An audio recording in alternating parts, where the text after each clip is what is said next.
But the big breaking story at the moment is that exclusive interview with Finance Minister Nirmala Sitharaman here on India Today. The Finance Minister has reacted on the Adani share crisis, saying regulators are doing their job.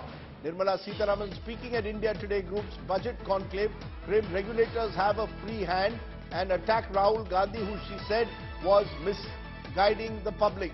She added the government doesn't interfere in investment decisions of LIC and State Bank. Said all the decisions had been taken on their own. There was no preferential treatment that the government had given Mr. Adani. Listen in to what Nirmala Sitharaman said on the Adani issue. This matter of Adani versus the stock market, did you say it's between two private parties, the government should not get involved? Did I say that? No, I'm asking you. Is it? No. My response for the questions which have been asked of me on that issue is that the regulators in India are doing their job and they should be on their toes to do the job. Any disputes on that? And no hum aapke hai kaun here. I'm seriously saying regulators will have to do their job. Madam Finance Minister, on the Adani Hindenburg saga, I have two queries. One, your response to the charge of this being a case of crony capitalism, and secondly, on the exposure of public financial institutions. The Life Insurance Corporation of India, which is entrusted with the savings of our citizens, said that they've got 1% of their total assets under management with the Adani Group. And this is an investment which domestic mutual funds, even on the equity side, with far more aggressive investment mandates would not make. And therefore, does it appear to you to be odd that the LIC, which is supposed to have a more conservative investment mandate, would make an investment which even equity mutual funds domestically shied away from making? Secondly, State Bank of India said that they've got 0.9% of exposure to the Adani Group. That's about 27,000 crore rupees. Most of the private sector banks chose to stay away from investing in Adani stocks or giving them loans for various projects, and yet SBI did. How do you respond to the questions being asked by the opposition? Both LIC and SBI have given their statements publicly and in great detail.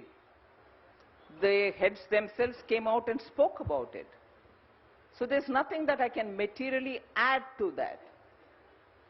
On the one hand, I'm sure Udayan would ask me, why are you all interfering with, aside from this problem, interfering with LIC or banks and their functioning? Shouldn't they be running professionally?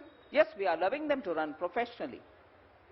So I don't think it is right for me even to think that I should have gone in every 2 weeks to say, no, you will choose this company, you will not choose that company. No. They are taking their conscious, board-driven, professional call. And if they come out to speak about it, I'll take that word and quote it back to you. Ma'am, it's just that there's a saying in English that fools rush in where angels fear to tread. Oh God, you're talking about our banks who are professional as not a single fools. Not a single private sector bank thinks it's prudent to and by lend to the group. implication, you're saying that like Rahul tried putting words into my mouth, I want to. By implication, therefore, you're saying private banks are not fools and public sector banks are fools. I'm sorry. The past experience of public sector banks versus private sector banks, ma'am. Decision making anywhere will have to be assessed for what they are. It's not as if the private is more, public is not. Or public is doing things and private is not. I've been asked questions about public sector going ahead with emergency credit liquidity guarantee scheme and the private sector was not doing it. Was that good or was that bad? Every decision is taken by the respective boards, and I don't think I would, sitting here before the media with you, immediately off the cuff say this is good and that is bad. No, I can't do that.